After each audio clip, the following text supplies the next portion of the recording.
What's up, everybody? Welcome back to the Bigfoot Report. I'm your host, Wayne, and I am so very happy to have you guys hang out with us tonight. Guys, let me know if the internet, like how I'm looking, how we're sounding, and everything, because it was being crazy before we came on. Had to go out, come back in a couple of times, my guest and myself. So hopefully we get through it. Everything will work out. We got all the kinks worked out, hopefully. All right. I hope everyone out there is doing well. As you can see over my shoulder, I've got Scarlett. So interesting things tend to happen when she is here, but I kind of like her, so I keep her around.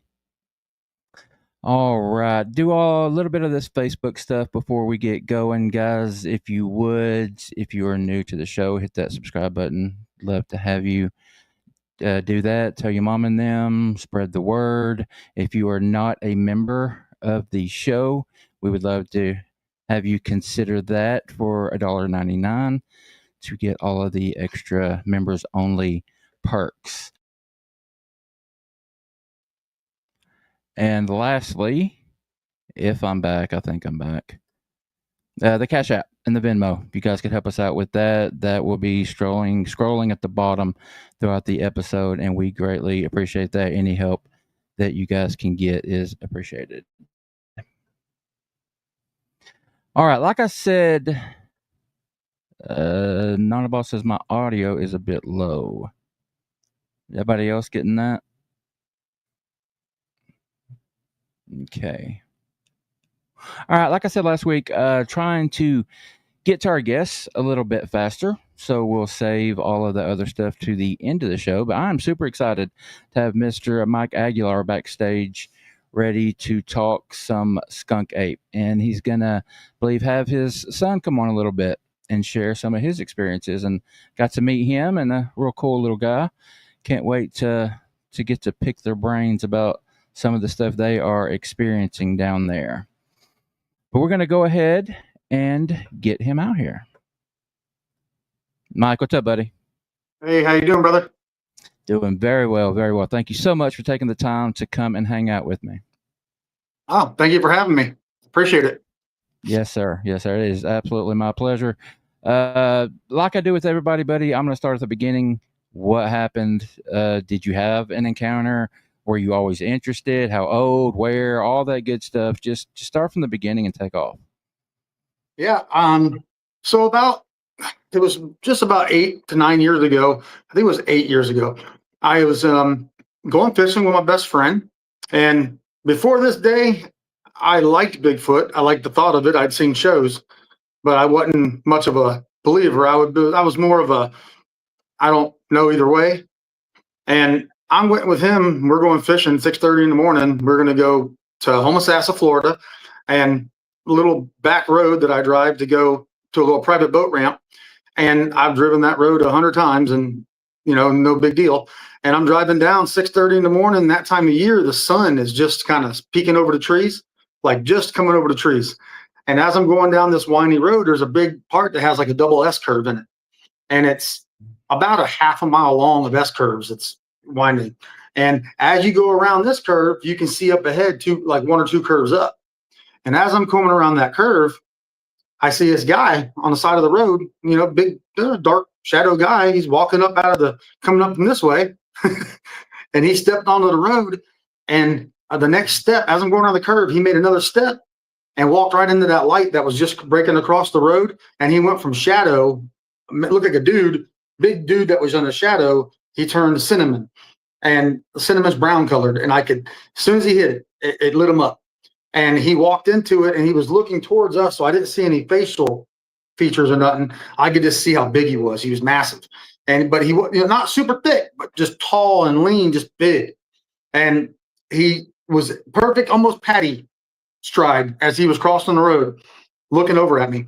And that sun hit him in the back, and you could see like the hair, like that, kind of behind him, like standing out, like a silhouette. Yeah. And I stopped. I got up. Once I came around the curve, he was gone.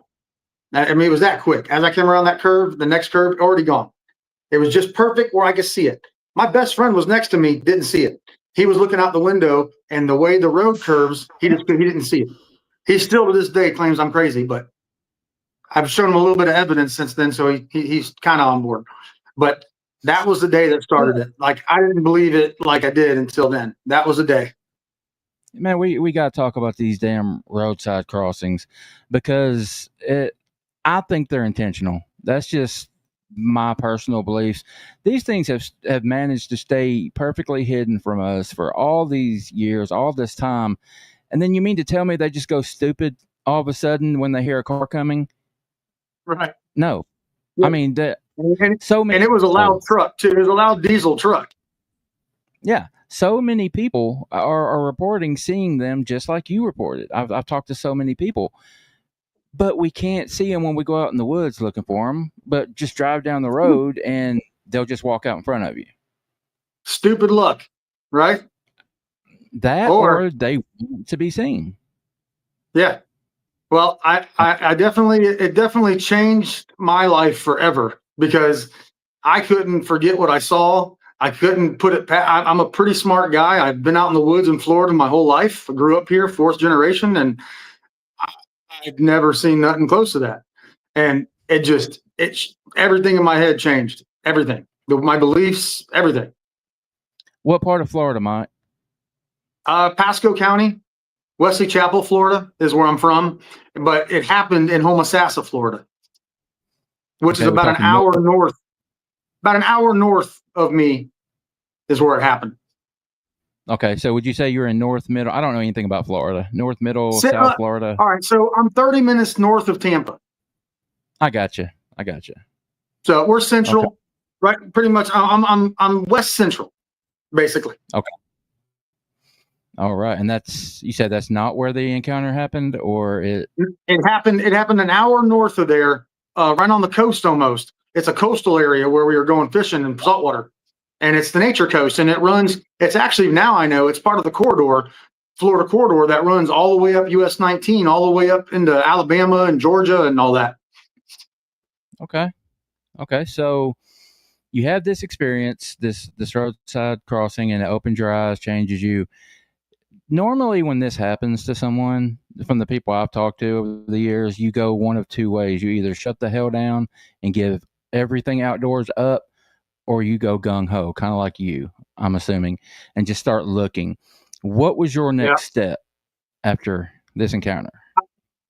I went home, Googled everything I could Google, looked around at every type of Bigfoot thing I could look at, started watching every documentary, anything I could find.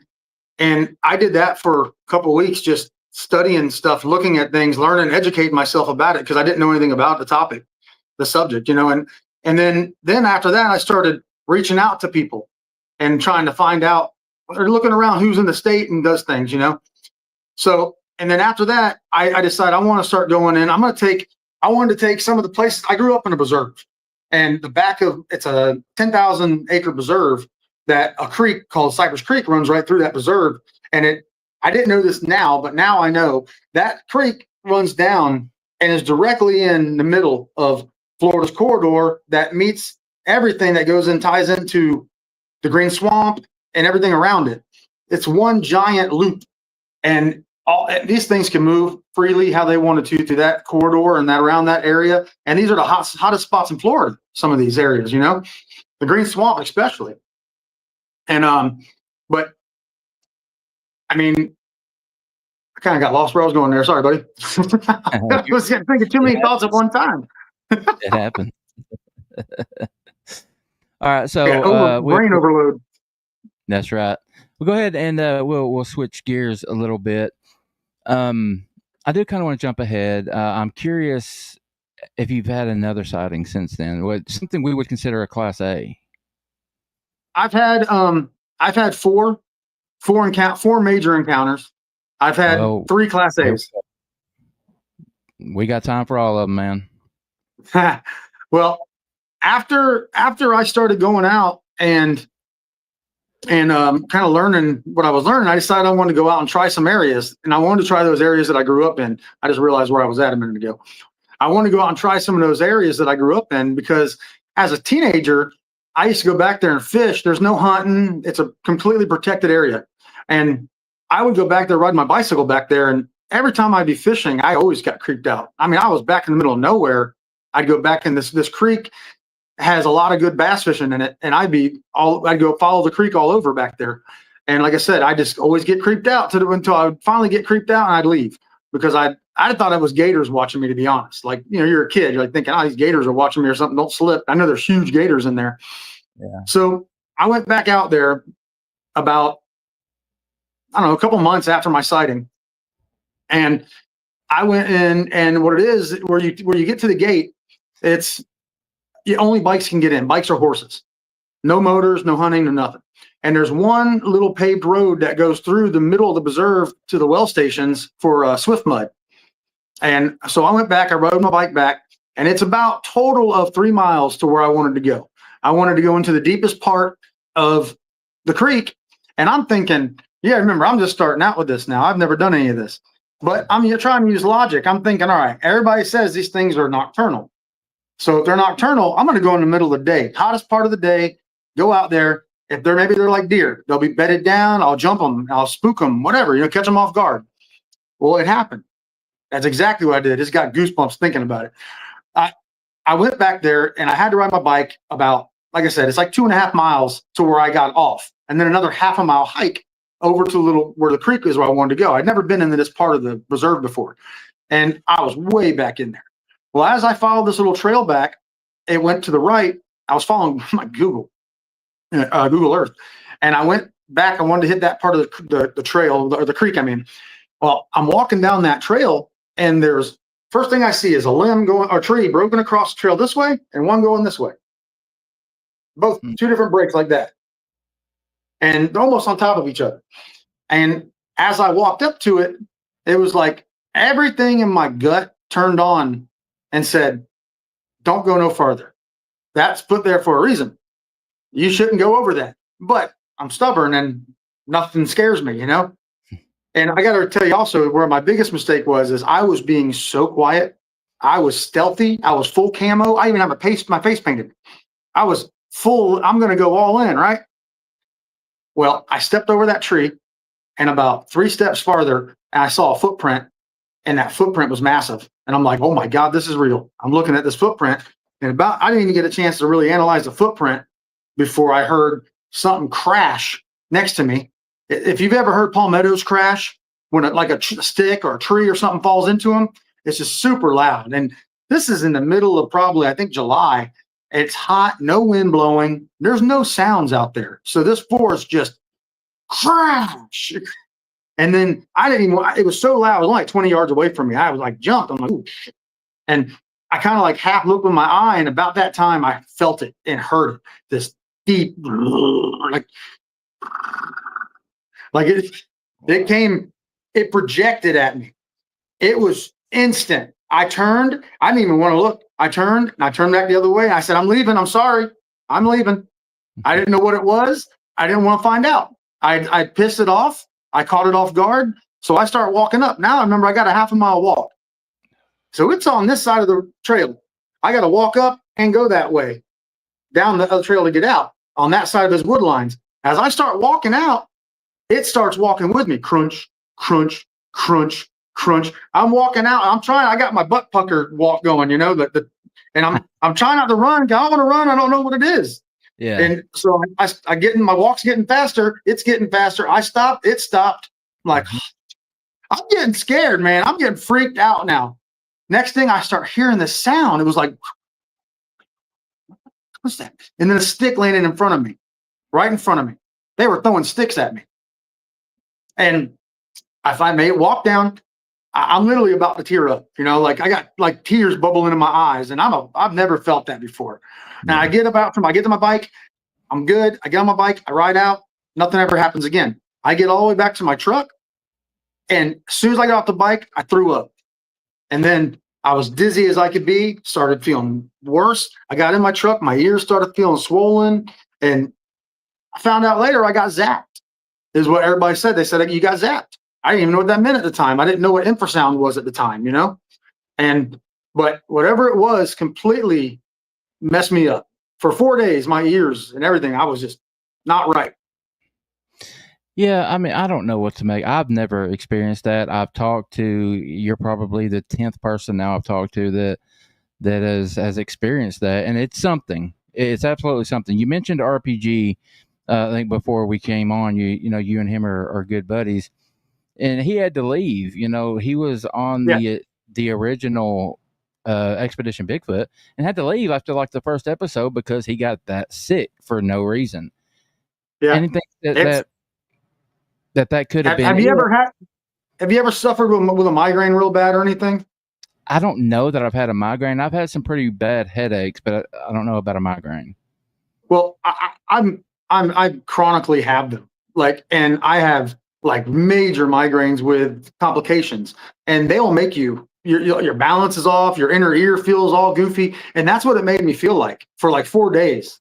And the weirder part now is when I go into the woods and I'm in the area where these things are at, I can feel it. Whatever they're putting out, I can pick up on, and I swear my ears get like pressure in them. It feels like my ears have pressure every time I get in the woods. It's only in the woods in areas that I've known these things are at. We found evidence of, and if I go in other woods, I'm fine. But my ears, something with whatever they're kicking out, it does something to my ears now, and it's weird. Yeah, and before we move on, something else that I wanted to touch on, you were talking about you were basically being paralleled out of the woods. Mhm. And what I believe, because again, talking to as many people as I have over the years, I've heard this, never experienced it, but I've heard it.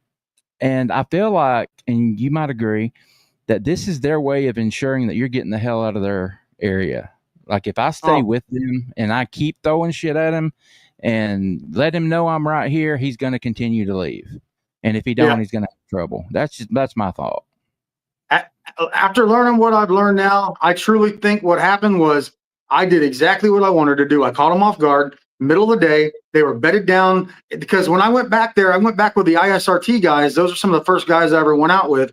And when I went back with them, I was scared to go back there by myself again. So, but I went with that whole group, and we went back, and I got to see exactly where I think this thing was at. And there was two orange trees, wild orange trees back there in this area, right where this thing I think got up. And there's a tree. The trees were like an oak tree. It went like this, and perfect laying area where something could be laying in. And I think that he got up and used something to help get up, the big alpha, and it broke something and it fell into the palmettos. That's what I think happened. And then he let me know quickly that I wasn't welcome there. Yeah, I think you could be right. You could be right. Now, Well, I'm sorry. Go ahead, Mike. oh no, I was gonna say that I've had two what I call bad encounters. The rest of them have not ever been bad. Nothing even remotely bad. But I've had two that were doozies. So remind me what time frame was this? These were pretty relatively close together, but how long ago? That would have been about same time, about 7.5 years ago. Okay. So after this And it was the one, middle of summer. okay, after this one, what happens next? Well, even though I was really nervous about what happened, I got the itch, and now it scared me so bad, but I had to go back. Like I had to go find out more about it. So I started doing more in depth on Google Earth and different places, and I followed where that creek went, and I followed where sightings have been throughout Hillsborough County, Pasco County, Polk County, all the surrounding counties.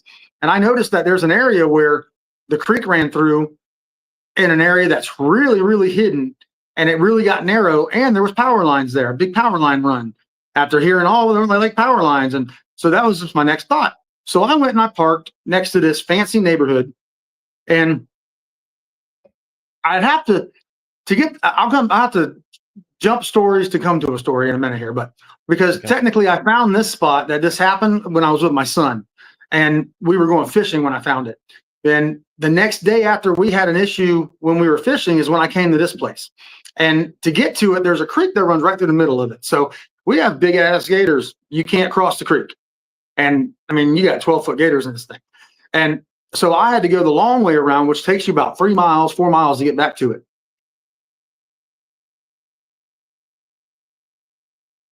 No, you're good. You're good, Mike. Go ahead. Oh, okay. I'm sorry. I'm sorry about that. We got about, oh, no problem. We got about 3 or 4 miles I had to get back into it. It's really not a far hike, but to go around the river, it makes it like 4 miles. And I got back in there and I took my dog with me. So I felt a little more comfortable having my dog with me. And it was just me and her. And we went back into this area I wanted to get to where I'd heard some things going on with my son the day before.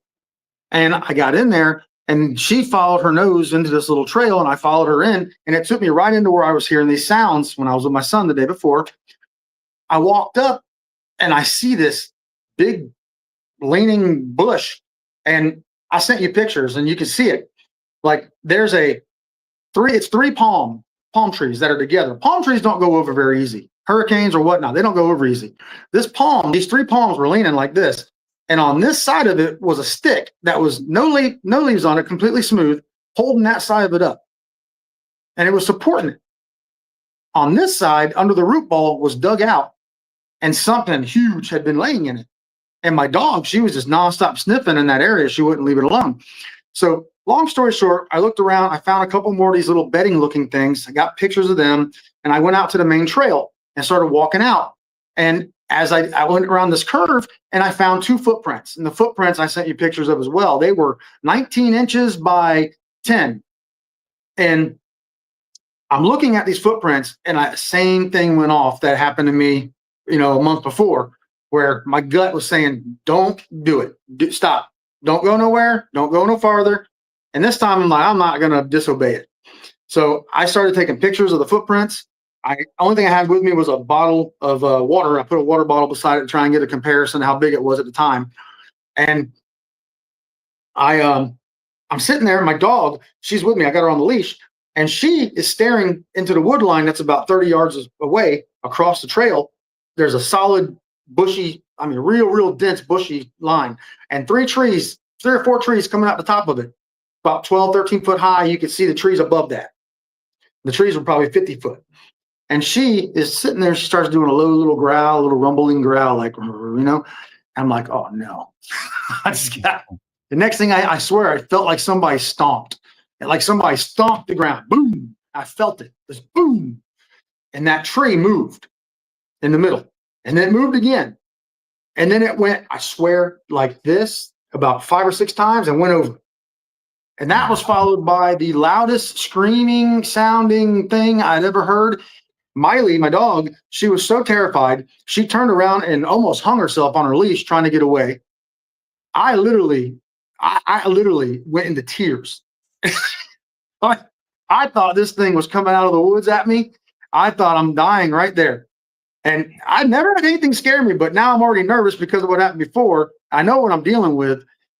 Once I saw that tree and what it did to it, and this is a tree, it's good sized tree. And it shook that thing like it was nothing and pushed it over. And then that yell, she turned, almost hung herself. I go all the way back out. I'm walking, yelling out, I'm sorry again. I'm yelling to it. I'm sorry. I'm leaving. And I get out. I walk all the way back to my truck. It never touched me. I get back to my truck. 2 cops are sitting there behind my truck because I had parked across the street from one of the fanciest neighborhoods in Tampa. And so I could go into that power line run and come in. Well, they thought I was hunting back there is what they thought, because they saw me in camo with a dog. They think I'm hunting back there. So I come walking up and I'm probably looking like a crackhead because my eyeballs, I'm terrified. And I'm like, what? Hi, officers, Good. They're like, what are you doing back here? And I'm like, I was hiking. And they're like, what are you really doing, man? You hunting? What are you doing? I was like, all right, I'm just going to be honest with you. Now, remember, my eyes are this big. I was like, I just had something happen back there. There's something back there. I said, I'm looking for Bigfoot. And they're like, what? I said, I'm looking for evidence of Bigfoot back here. And the guy's like, he literally said, you can't make that up. And they talked to me for a minute. He's like, listen, they think you're hunting back here. I truly believe you because I don't think and never would you make that up. Mm-hmm. He's like, be careful. You never know what could be back there. I don't know what you ran into, but it doesn't sound like it liked you being there. And he was, did the whole cop spiel, but they didn't do anything. They just kind of told me, this is your warning. You can't come back through this entrance ever again. So that was number 2. Now, were you carrying mine? I just had my big Bowie knife on me. My big Bowie knife and my Bowie knife and my neck knife's really all I carry around in our woods. Because if you were to end up on federal land or state land and you're caught with a firearm, it's a big difference. If you're in the land, you don't realize you're in some property that maybe you're not allowed to be in, and you'll get a warning. But if you've got a firearm on you, it's a different story. It could be a felony. Yeah, that does make a lot of sense. It really does. Yeah. And that's a question I ask everyone that I come on, because I personally believe that my group, Manimal Research, we carry, but we only carry handguns because I firmly believe that they know what guns are. I believe they know what long guns, rifle, shotguns, just through experience, maybe. I believe they know what they are. So if you go out there with an AR or a 12 gauge or something, you're defeating the purpose. You're not gonna have an encounter, in my opinion. And the gun is not for Bigfoot. The gun is for the crackhead that's out there hiding, that is seeing stuff climbing trees and shit. Now those are the ones I'm afraid of. Right. Oh, 100%. I'm way more scared. I have not ran into anybody in these areas. They're very remote, and I've never ran into anybody out there, but that would probably terrify me more, for sure. Yeah, you're right. The thing I worry about the most, and I carry a pretty large Bowie knife, is mostly because of hogs, to be honest. Like I've been treated a couple times by hogs, by sows, twice by sows. Never a boar, but if I run across a big boar, I want something that could take him out if I have to fight the damn thing, And we have a lot of hogs down here, and they're everywhere. Yeah. I hear y'all got a problem with them down there. Oh, something else, man. Everywhere. This is off topic, but how do y'all live with all them snakes? Yeah, we're good friends with David Shealy down there in the Everglades, and we go down there quite a bit. And we've actually become really good friends with all the python hunters down there and everybody too. And you got to go do it with them a couple times and hang out with those guys, man. It's wild. The size of these snakes are absolutely, you can't even fathom them till you see it, how big they really are. And now they're all the way up. They're coming up towards Tampa now. They're already up in Sarasota, and they're making their way north. They're coming. Man, don't say that. They have to make it all the way through Florida, and then they have to make it through Georgia and Alabama before they got to me in Tennessee. But they just need to stay. I think it's too cold. I think you're too cold up there. I think you're lucky. But yeah, we get bitterly cold winters. I think they're going to make it up towards Tampa. I think they'll make it up that far because we're damn hot in this area. But it gets, during the winter, it gets a different type of cold, about 10 or 15 degrees colder just north an hour of us, Yeah. Okay. So, talked about a couple of them. Go ahead and just move on to whichever one you want to talk to next. Or whenever you want to bring your boy on, I'll leave that up to you. But I'm enjoying hearing what you've experienced. Yeah, well, I can let him come out real quick for a minute. He just wanted to come out and say hi real quick. Hey, Kay. He's coming. He because his encounter happened literally the day before. His first encounter happened the day before the one I just told you about. His encounter is the reason I went back out there and went into this area that next day. Okay.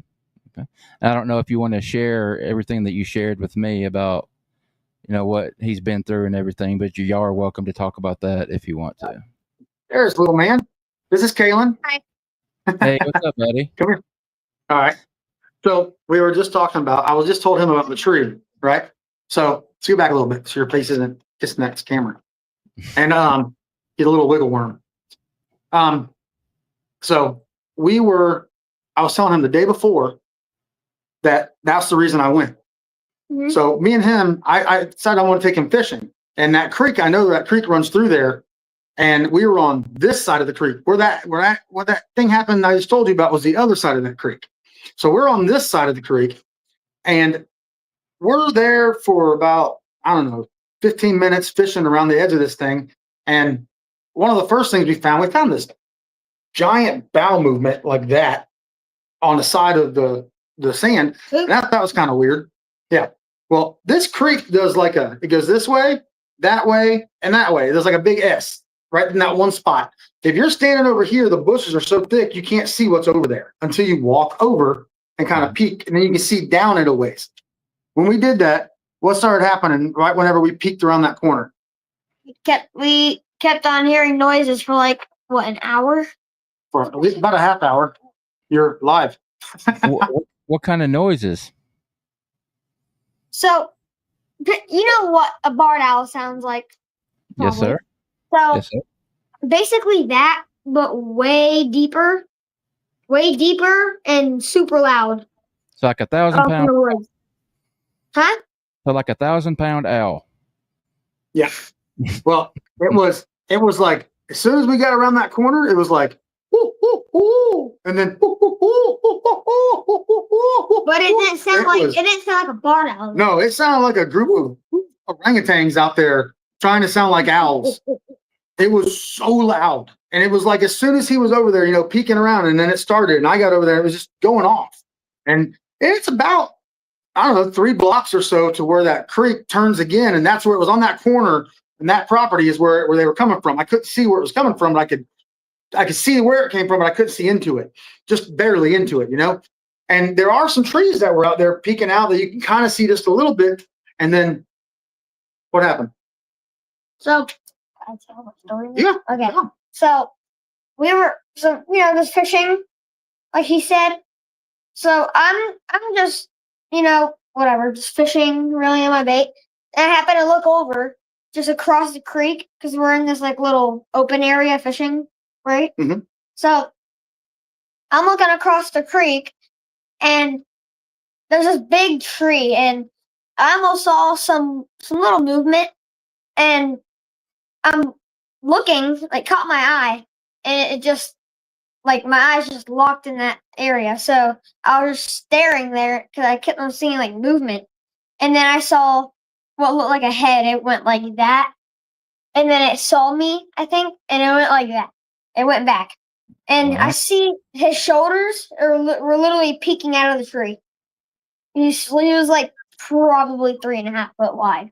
It was like it tried to hide behind the tree, but still wasn't hidden all the way because it was still too wide. It was too wide. Yeah. And the tree was about like that. Yeah. That wide. But obviously, what's going to be that wide trying to hide behind? He comes over, Dad, I just saw one. And I'm like, something. I just saw something. That's right. And I'm like, he's like, it looked like somebody looking at me. And I looked at him like, come on, dude. I was like, don't be messing with me. I was like, I know I told him we're going out. Hopefully we'll see some Bigfoot joking around. We had first time he'd ever really been with me doing this.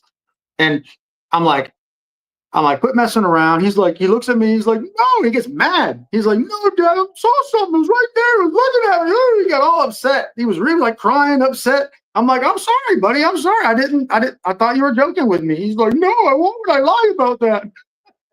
And that's pretty good. In my opinion, that's a pretty good indication. If a kid gets upset exactly, and he's adamant about it. Oh yeah. Well, I'm creeped out now, and I'm like, you know what? I don't know what these things are capable of. I'm just still learning this stuff, and I don't know much about it at all. And I'm like, I didn't feel comfortable having them there. So I went ahead and took them out because I was uncomfortable with, I didn't know what they were capable of. And we get back in the truck and we got back home, and I'm like, you still remember really good what you saw? And he's like, yeah, of course. I'm like, he loves to draw. Kalen's a very good drawer. And I'm like, why don't you draw what you saw? And that's one of the pictures I sent you is his little illustration of him drawing it. And he drew this perfect little creek and this thing peeking out behind a tree with red eyes. Like he made it really cool looking. And I can't get these pictures. I can't get these pictures to upload. I've been trying. I tried before. And I've been trying throughout the show. Hopefully I'll get them and I can share them. We'll probably have to have you guys back anyway, and I'll make sure that I get them all uploaded then. But I hate that I can't share what you sent me. No, it's all right, man. I probably should have figured out a different way to send them too. No, it was my fault. You sent them just like I asked you to. It's internet, man. It's it's hit or miss, and today was a miss. Well, you saw the pictures though yourself. Yes, I Yeah. have. So that was that drawing. That's what that was. That That's one of right. that inverted tree. That was really cool. That was one of the from especially what David Sidoti said. Whenever they came out and did the first time, they're the first people I ever did anything with. And when they came out, we all went back there 3 miles back into this place. But that tree was one of the first things I ever found. And it was about 20 feet or so off the main trail going in, and sitting there, 50 foot long cypress tree, upside down with the root ball sticking up in the air. And no other cypress trees in that area. All the cypress trees were a couple hundred yards away. This had to be put there. There were no divots in the ground. There was nothing where this thing came out of the ground. It was like placed there, like this angle, perfect, right where you could see it. To me, it looked like somebody saying, "Look how big and strong I am," and like a big, that's what it feels like to me. Okay, I'm getting one of the images of the print. It's finally loading for some reason. So if you want to, Mike or Kaylin, either one of you want to go ahead and jump into another story, I'll work on try to get some of these pictures uploaded. Okay. Well, what's that? You want to stay here for a few minutes? Sure. Okay. How about we'll tell him, so I took him, I have another area after this area. After this happened, I found another area that's also part of that preserve. And this ended up being one of the really cool places I've ever gone into. And the creek runs right up behind a neighborhood. And literally the creek is the only thing that kind of prevents people from getting in. It's an old neighborhood, but right in the back of people's yards. But behind, you cross that creek and you're in a 10,000 acre preserve. And I found access points into that were the back of county property, where they had a fence line that goes around there. And we started going into these places. And I've been going in there now for over 4 years into this area. And I know there's a family group back there. And big difference between those things and what I encountered the first time. And I learned that I'm not going to ever go sneaking up on these things again. So I started a whole different approach when I would go into places. And I started talking, dancing, singing, whistling, and I let everything know I was coming into that area. I love that. And it changed everything. But this area, we have learned so much. I'll come back to that. I just want to let you know about the area, because we have 2 access points that we come into this onto this preserve, 2 different little spots about a mile from each other. Well, I took him to the other one. There's a ridge that you come up on, and they built a berm for flood control at the back of this neighborhood, and they dug it out. And so the grounds, you don't have high ground in Florida too often, but this has got like a bike trail kind of deal that goes through the woods up high. The neighborhood, the houses are on this side, and behind it's just that 10,000 acres and a big ass swamp out there. And we're walking down this berm, and there's a perfect trail. It goes for like 2 miles back there? At least it winds around for about 2 miles back there. Yeah. And so we're walking in, and like we had learned a few different calls from the other location. And what we noticed was when you walk into a spot, we'll just hear it, whoo, and that's it. And then you'll hear another one, whoo, and then another one. And that happened a lot in this spot. So when I found this place, we took in there and started doing it. Well, he learned on that from me too. And he's out there, he's making these sounds as we're walking into that ridge. And we hear things coming back from like a mile out. And it was always 3 times. Woo, woo, woo, woo, woo, like, and it stops for a little while. And then he would do it for 30 minutes. This was going on. Then it turned into like an hour. Yeah, it was probably almost an hour of that. And everything got dead silent. These things were getting closer and closer. The sounds were getting way closer. Every time you hear the sounds, it was closer. Every time you hear the sounds, every time then it goes quiet. Yeah. He's talking about in general. Once we hear those sounds, it's like they've responded to us, or it's kind of like they know our location, whatever. Then they come in, and when it goes dead quiet, they're there. I almost feel like it starts back up again, but they're closer also. Yeah. He got the crap scared out of him. Something was about, I don't know, 50 feet, 75 feet away from us, and let out the loudest, like, I don't know if it actually was a barred owl or if it was one of them. It was not a barred owl. He swear it was so loud. Woo, woo, woo.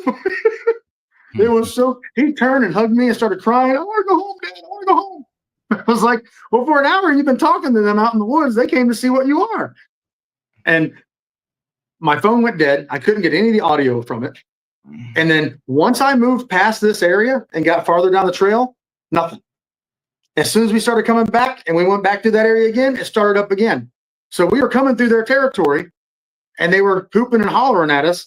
And we think they were following us around quite a bit too, obviously. So that was that spot. And that was his little audio encounter. Awesome. Very cool. Now, Kaylin, do you get to go out a whole lot with your dad? Oh, yeah.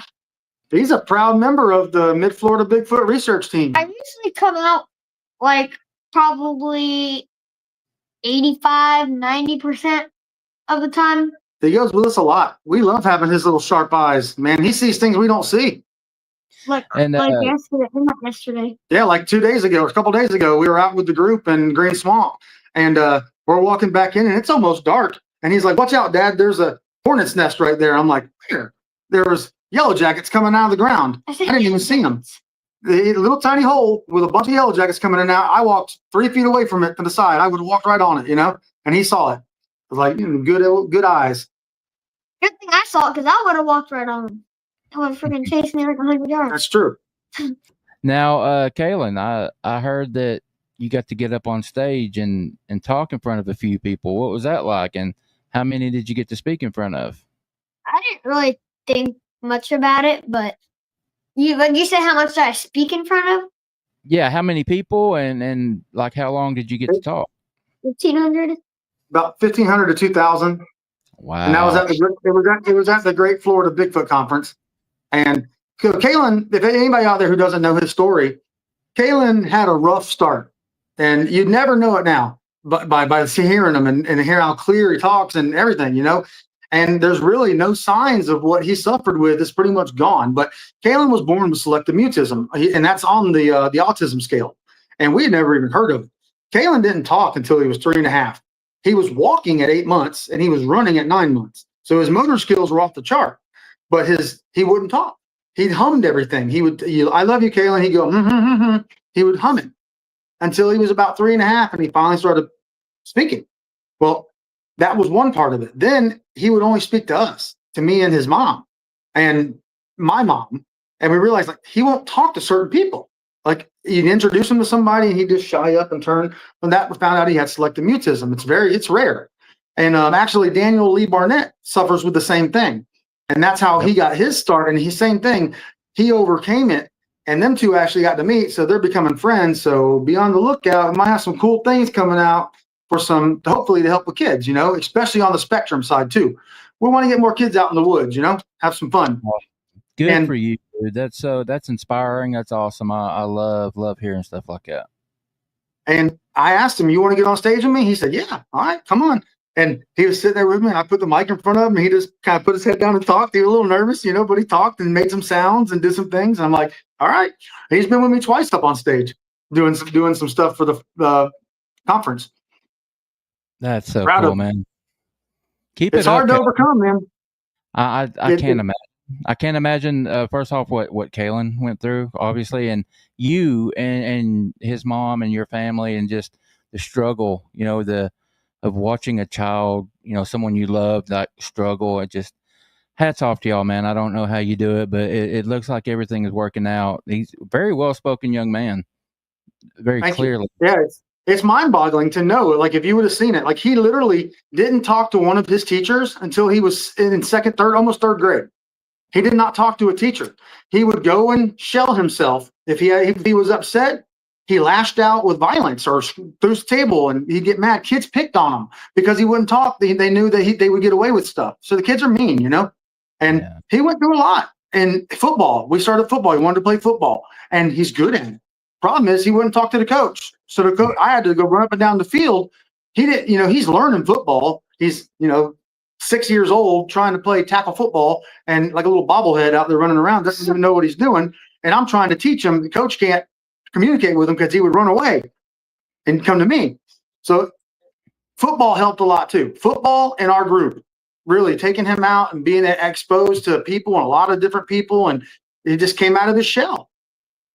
It's like it all is in the past now. Well, young man, you are an inspiration. Very, very cool, the things that you're doing, and I can't wait to see what else you do. But Thank you. you're very welcome. Yeah, man. Thank you. He's a great little guy. And he's a hell of a little researcher too. That's the best part. He's really a good little researcher. Well, speaking of the research, I'm going to pop up a couple of these print pictures. You tell me what y'all found. Well, that was I think roughly a 17-inch footprint that we found up in Washington State. We got invited to come up last year to Washington State to Medellin Falls for the conference, and they wanted us to talk. We went with David Shealy, and so it was me, our team, and David Shealy all went up to talk about the SkunkApe up in Medellin Falls. And we were out walking on a like a little logging road up the side of the mountain. We were 6,000 feet up. First day we went out by ourselves, and we're not from out there, you know. We don't know what the heck we're doing up in that area, but we're hanging out, walking down these roads, looking for footprints and stuff. And David's like, "Mike, you got to see this." And I'm like, I come over. This was going up the side of the mountain. That was 4.5 feet up, and on the side of the mountain like this, going straight up. The next print was up, like I said, almost 4 feet or so up and to the right. And you can even see where how his foot looked like it shifted, like where the ball of his foot is. Mm-hmm. It looks like it shifted as he went up, and we took the next step. And I couldn't reach that next step, like it was too steep. I couldn't get up to look at it. And but I got a 3D scan of this one. That's not. Is that it? That's not it, is it? Nope.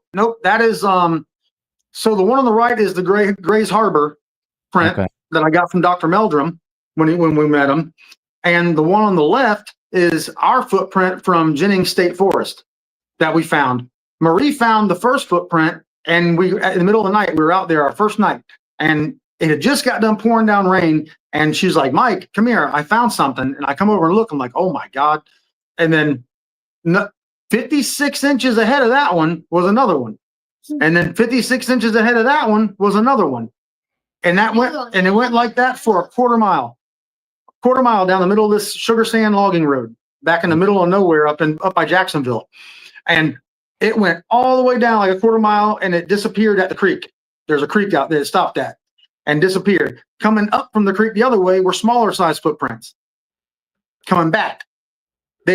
We just missed having really, really good looking prints from this one. They got washed out from the rain. So this is what it looked like after the rain. But the size comparison was mind-boggling when I scanned them and put them together. I was blown away at how comparable. I mean, that's one footprint from the West Coast up in Washington State, and then that's from North Florida. So to me, that kind of tells me that we've got two very similar species or the same species in different areas. Yeah, I would agree with that.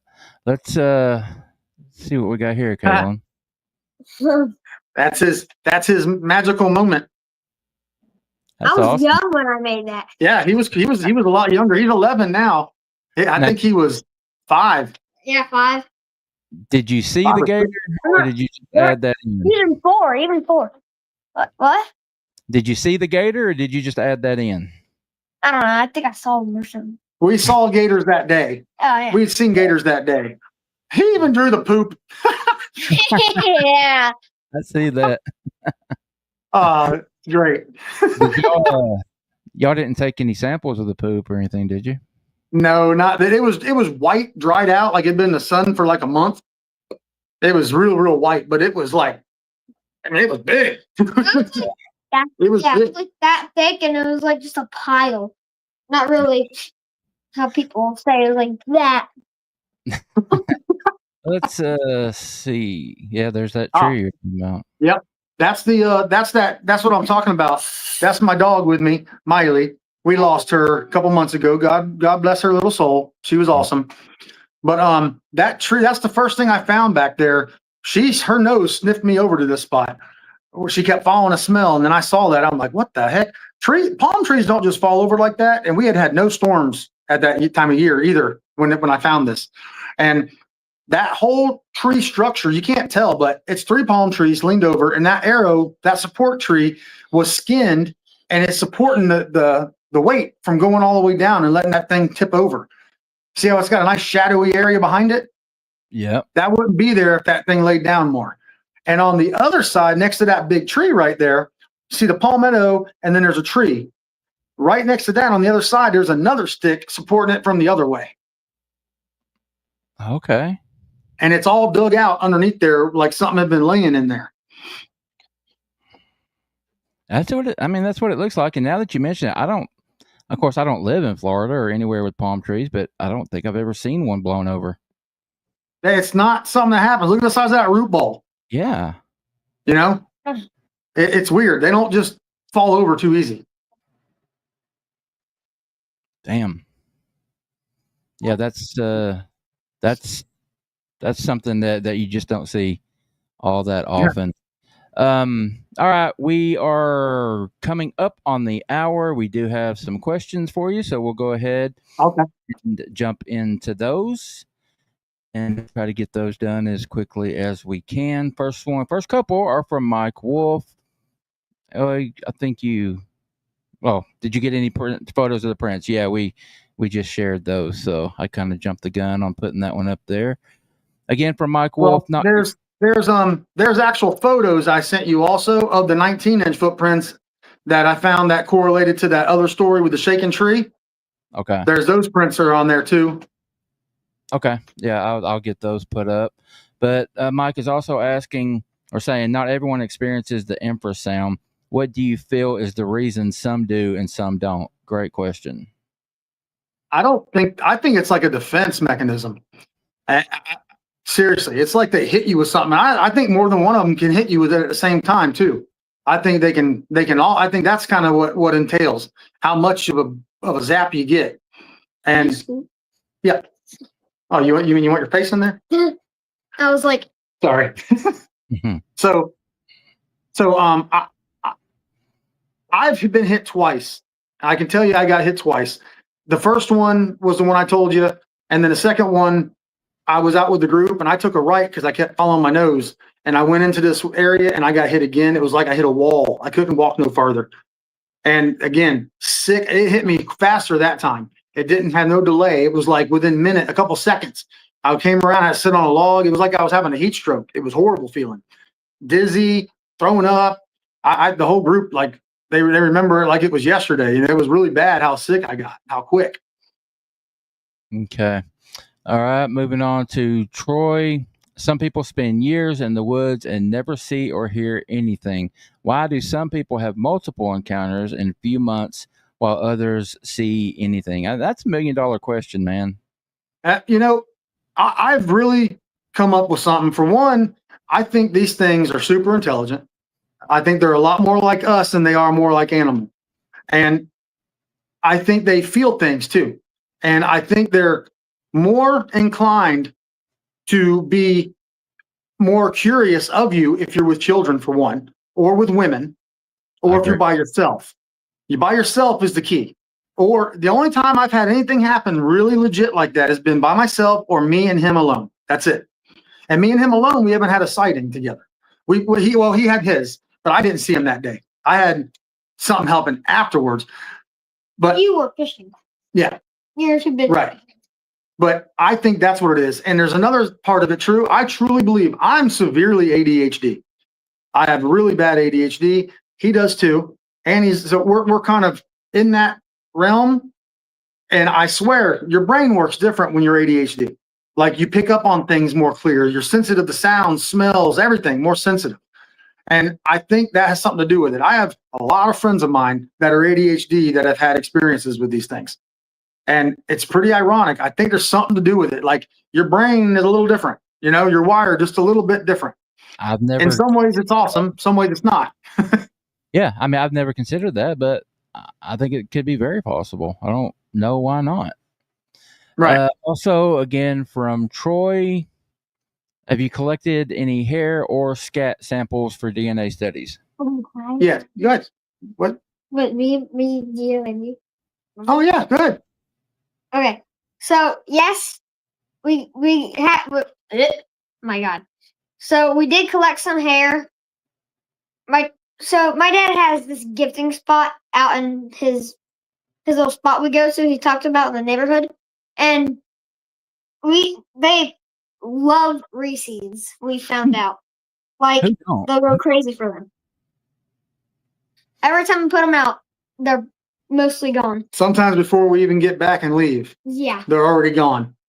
That was me. So no, Well, that's me. Well, I'm not going to cut you off, but we're running out of time. So, but it took his little buddy back there, and I was going to check on it. He wanted him to come out too, and we went and checked on it, and sure enough, the Reese's were gone. We found them about 15, 20 feet away, or so, maybe a little farther away from the gifting spot. They were open. It looked like they had been torn open. Right in the middle of them, what is there? In the middle of the two wrappers. Like a 3.5-inch hair. No, I'm talking about the footprint. There's a big footprint right in the middle, and then I pick up one of the wrappers, and I'm looking. There's a black hair that's about 3 inch long on that wrapper, and that was one of the first really good hair samples that I got. But we've had other samples we've gotten off of castings too, from some of our castings. Oh yeah, I remember that. Okay. And I have taken some stool samples. One time I shared one stool sample with Stacy Brown, and he had it looked at, but never really came back. It's like it kind of disappeared. He never really heard much about it. It was like it just vanished. But tends to happen. Yeah, exactly. Ironically, right? Yeah. All right. The last two that I have saved are more comments than questions, but I thought they were really cool, and I wanted to share them. Mr. Mike Wolf, cool to see the next generation of Squatchers on the show. So thank you, Kaylin. Very cool for you to hang out with us tonight, buddy. Thanks, And Mike. lastly, my good buddy, Mr. Kevin Jones. I do not doubt these two at all. The excitement, the eyes, even seeing the fear with some of these stories. If they're making this up, they're really, really accomplished at fooling people. Kevin is former law enforcement, good at reading people. And thanks, Kevin. He's a very good friend of mine, and he will hit me up after shows and tell me that guy was full of crap and stuff like that. But I think it's pretty cool, that statement. So I wanted to share it with you. It's like this. I don't gain anything from coming on here and trying to make myself sound cool with stories. What we're trying to do is I never even realized that I would be part of this trip and this journey like we were. And it's awesome. And what we want to do in the long run is, our group has really become a good staple for Florida, and we want to represent Florida. We want to protect what these things are. We want to protect their family groups and the woods and the forest that they're in. Like, we want to protect that property. Florida's it's crazy how much is going on. These things are forced. They're being forced into little tiny little narrow areas. And if you know what to look for, that's what I did. I just took logic and I followed these corridors to where they got the most narrow. And that's where I started finding things. I went in and I found, if something's going to come through here, it's got to be in these areas. It's got to move through here. And that's what happened. And I got lucky, and I started really using that and found a lot of really amazing places.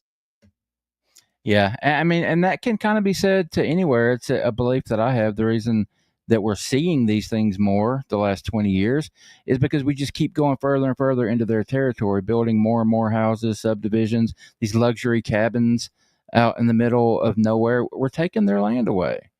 Yeah.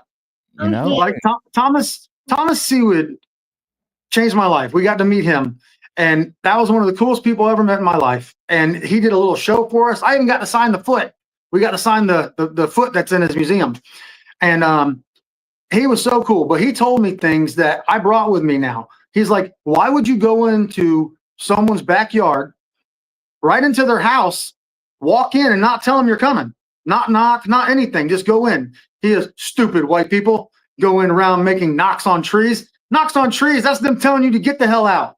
They don't want you there. They're whacking a tree, wham, trying to scare you. Get out.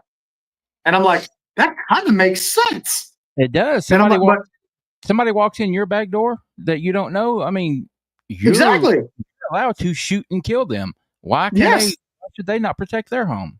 You know? You know, these things could have taken me out at any moment. Anytime I've been back there, I know when they're following me. I started, the more and more I went, I got to, it was an obsession for a while. And it really helped me go through my separation with his mom. And it was like something that became a major part of my life. After work every day, I'd visit this spot every day, this area. And new things every day, new sounds, new different, every day, something new we were learning. We learned when they would do sounds, why they did them, which, you know, we come into another show sometime. Maybe I can tell you some other things we figured out, you know? Yeah, absolutely. I was about to get to that because you didn't even get to finish your encounters. And we definitely need you back for that. I have other questions that we didn't get to. Little man brought up the gifting area. I wanted to talk about that. That's something we'll talk about next time. But yeah, I'll hit you up after the show tonight, and we'll try to set something up. But guys, thank y'all so much for taking the time to come and hang out. Kaylin, it was a pleasure meeting you, buddy. Thank you. Yeah. Thank you so much for having us, and thank you everybody for all the kind comments. That we really appreciate it. All right, guys, you enjoy the rest of your evening, and we will be in touch soon. You too. All right. Thank you so much. Bye, guys. How cool was that? I wasn't expecting Kaylin to be so like articulate and well spoken, and just to be such a good guest. That was really, really cool. I'm glad that those guys had a chance to come on. All right, before we get out of here, guys, I want to ask everyone again, hit that subscribe button if you have not done so already. And tell everybody about us. Tell people word of mouth is free and it means a lot. If you've had an encounter, would like to come on and share it, I need to update this. Shoot me an email to wayne@paranormalworldproductions.com. I would love to talk to you about getting you scheduled. Paranormalworldproductions.com is our website. Please head over there, check out all the other shows, pick you up some merch, all of that cool stuff. Sign up for the Bigfoot newsletter. Manimalresearch.org is my organization that I founded back in 2019. Please head over there and check out the website, manimalresearch.org, and get some information on maybe becoming a member, getting out, doing some investigations, or if you are having anything going on in your property, think could be not just Bigfoot, but cryptid related, and you want someone to come and check it out, we would love to be the ones that you trust to do that. All right. All of that out of the way, everybody, tonight, as always, our audience is amazing. You guys are awesome. You're always very respectful, and I appreciate that so very much. Awesome questions, awesome comments. And yeah, we will be back to do it again Saturday night. Until then, I hope you all take care of yourselves and take care of each other. Bye.